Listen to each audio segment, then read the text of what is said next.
Welcome to the Richard Stewart Show. My name is Richard Stewart.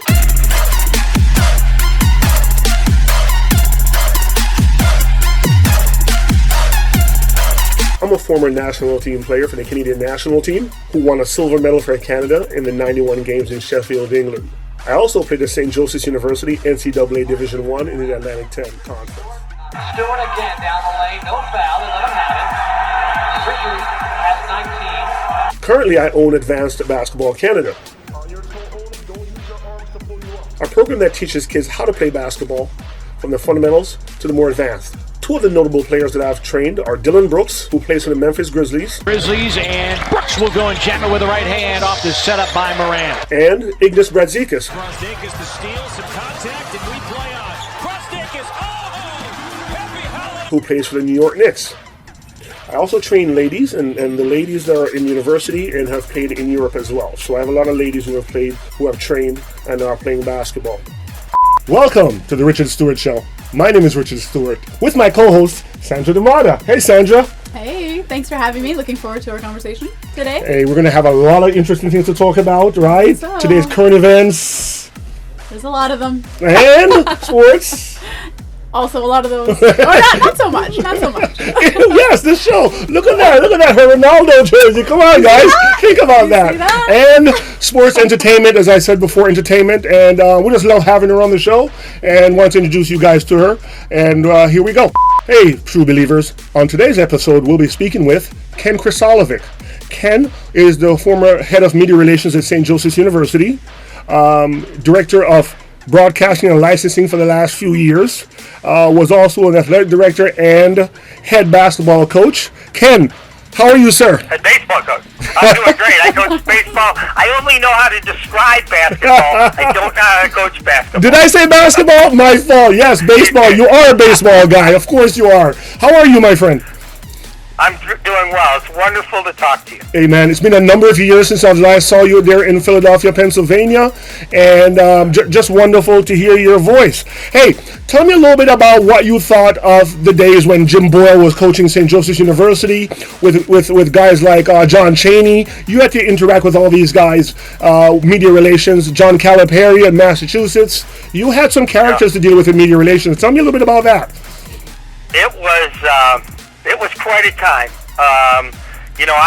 I got to St. Joe's 1 year before you did. I was there. My first year was the year before you came in as a freshman. Mm-hmm. And you're right. I mean, it was a wild time. You know, I can remember Jim Boyle. You mentioned John Chaney. I remember sitting my first year. They had that old Palestra. Didn't have it had the old-fashioned, players on the front row on the benches, and the media was kind of in the stands. Those tables that they would insert into the stands. And when you were in charge of media relations, you sat pretty much on the step, and your toes were almost on the court. And I will never forget Chaney and Jim Boyle getting into it verbally, and I'm looking left and looking right. I'm right in between, and they let it go at each other. It was that was my introduction to college basketball. Was that first year, the year before you came? My big time college basketball. I had come from a Division III program and landed into the midst of the Philadelphia Big Five. The Philadelphia Big Five. Sandra, what do you think about coaches getting into it with each other? You never knew that happened, or I knew it happened. You know about that? You know all this stuff. Of course, yeah. It's all part of it, right? It's all part of the game. No question. This was a classic where they were going at it. I mean, verbally, and making some gestures as well. It was something that was eye-opening to me at that point. Wow. So tell me a little bit about your baseball stuff. I mean, I knew you were involved in baseball when I was at St. Joe's. How did you develop the love for baseball? Was it something your dad passed on to you? Is there a family member, or you just grew up? Yeah, my dad was a fan, but not. He wasn't a diehard or whatever. I kind of just got into it myself, and I was very fortunate that as I got into administration of college athletics, I was able to coach all the way along. Before I came to St. Joe's, I mentioned I was at John Carroll University in Cleveland. I got hired there as the sports information director. It just so happened that the AD was the head baseball coach, had been a former football coach, kind of wanted to stay in coaching, but baseball wasn't his main thing, and it had been mine. And he brought me on as an assistant, so I was there for 5 years. I was assistant coach. And then when I went to St. Joe's, they had just hired Krsolovic as the head baseball coach.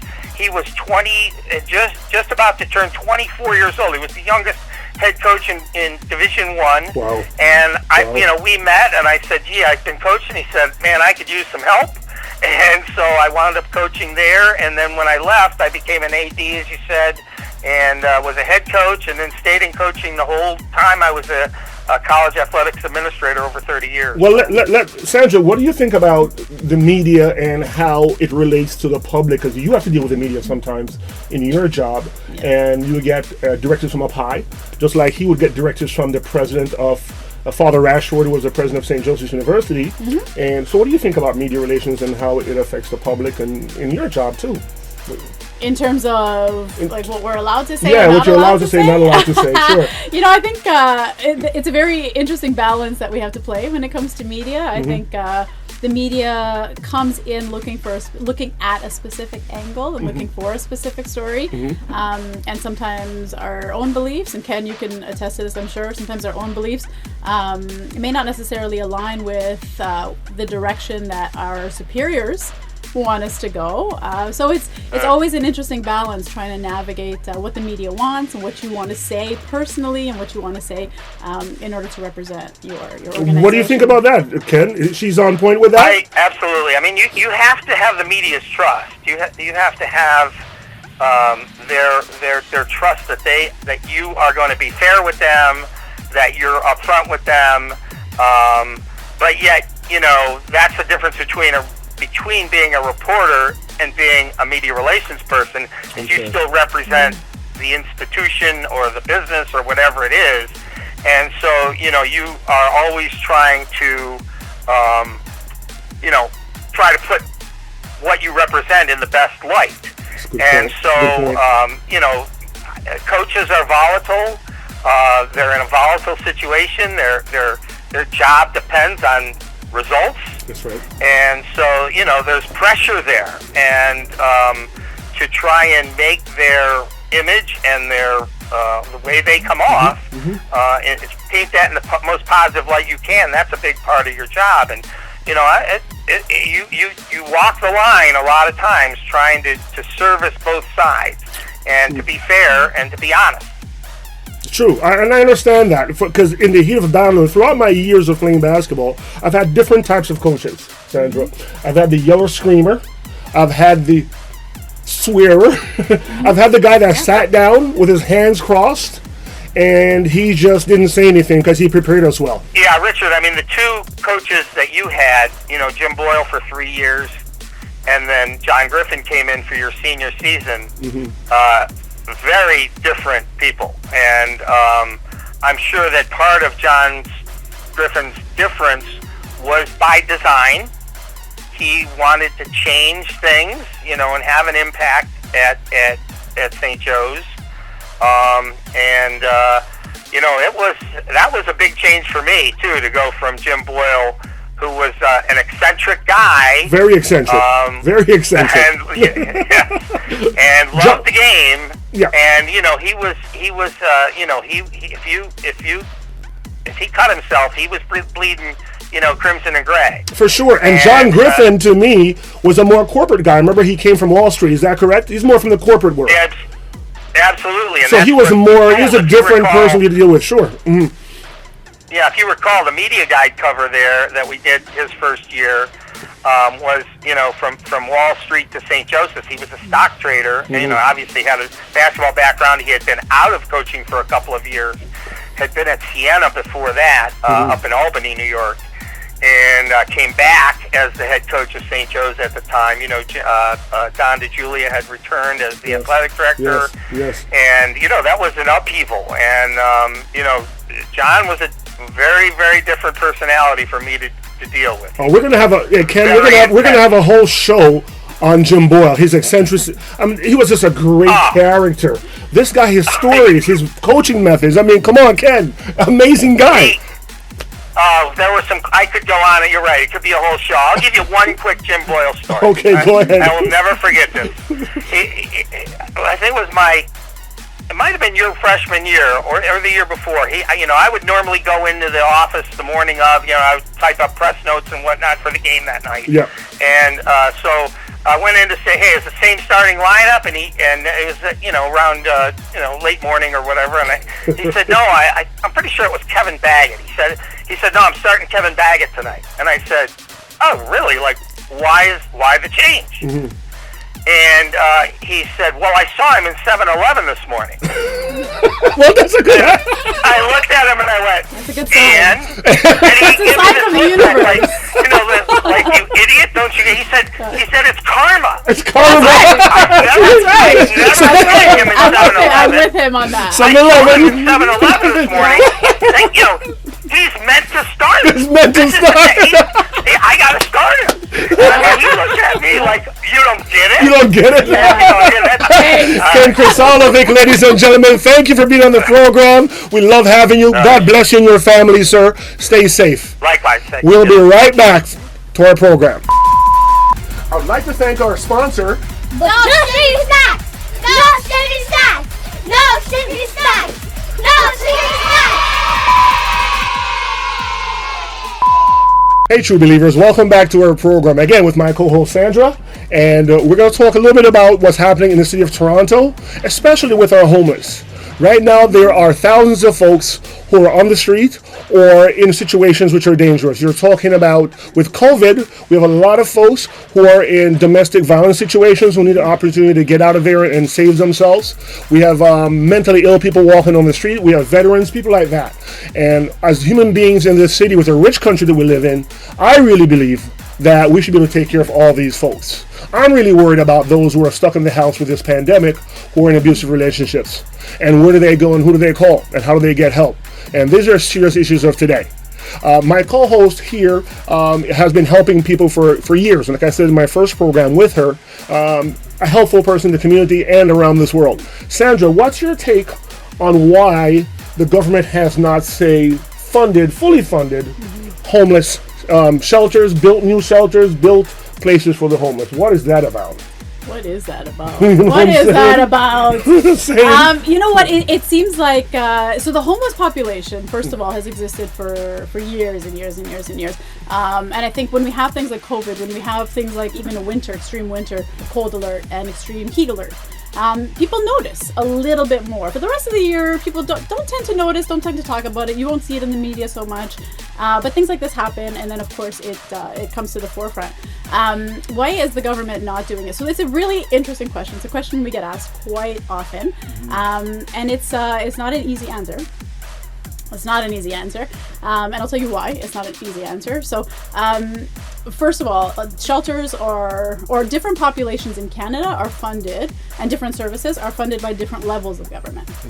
Okay, so you have refugee claimants, for example, are funded by the federal government. Okay. You have individuals who are experiencing health concerns, health crisis, medical challenges. That's funded. The health system is funded by the provincial government. Okay, I didn't know that. And then you have shelters, which are funded by municipalities, so the municipal government. What we have right now are individuals from all backgrounds. All complexities, coming from different places, with different challenges, and the municipalities are having to catch all of them.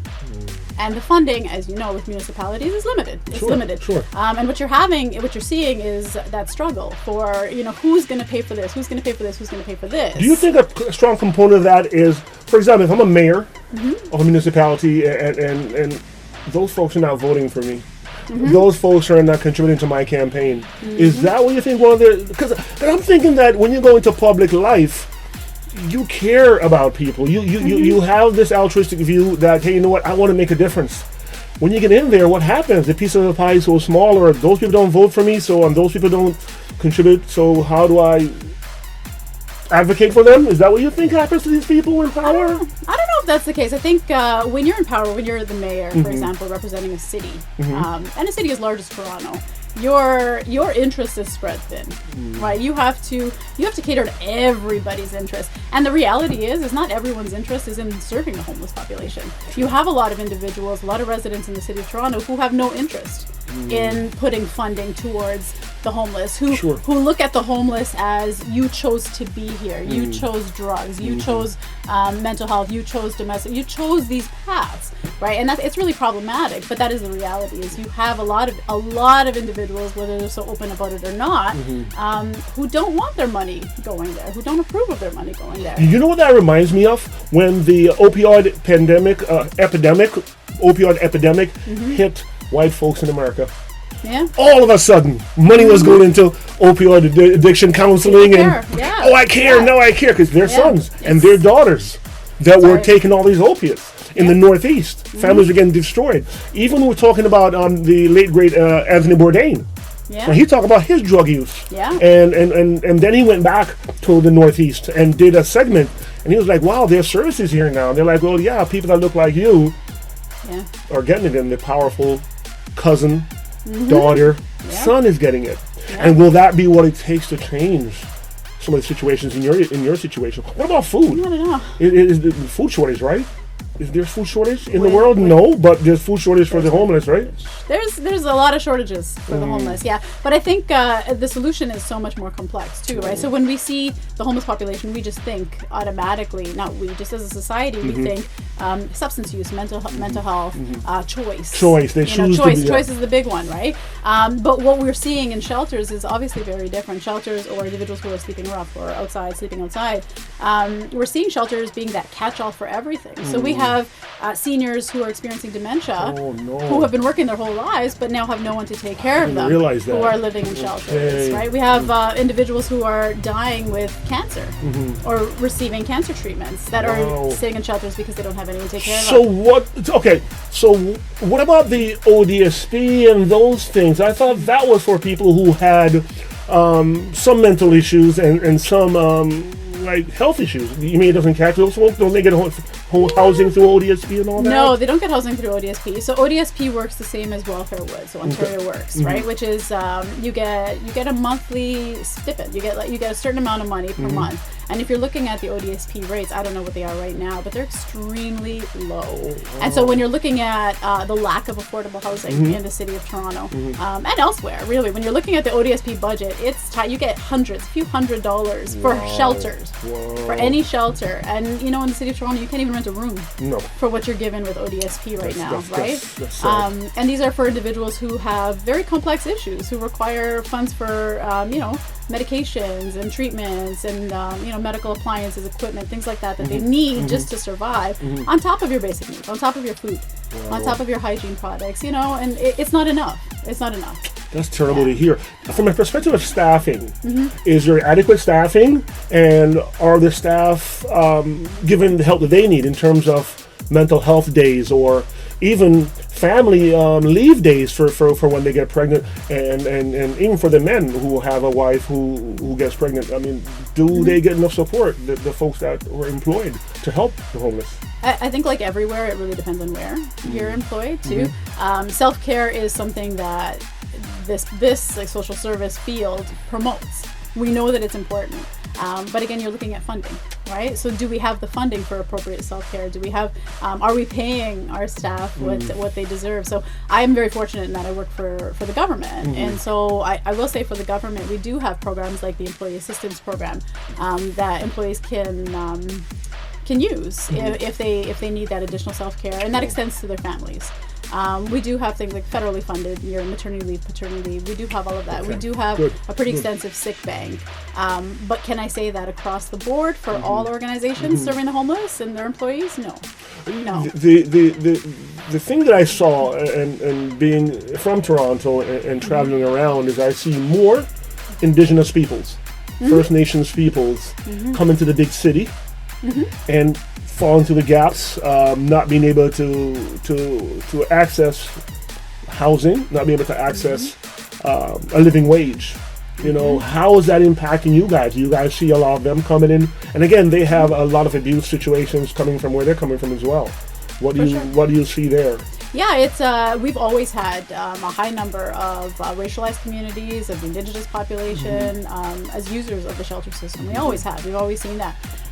And I would say we're not doing nearly enough.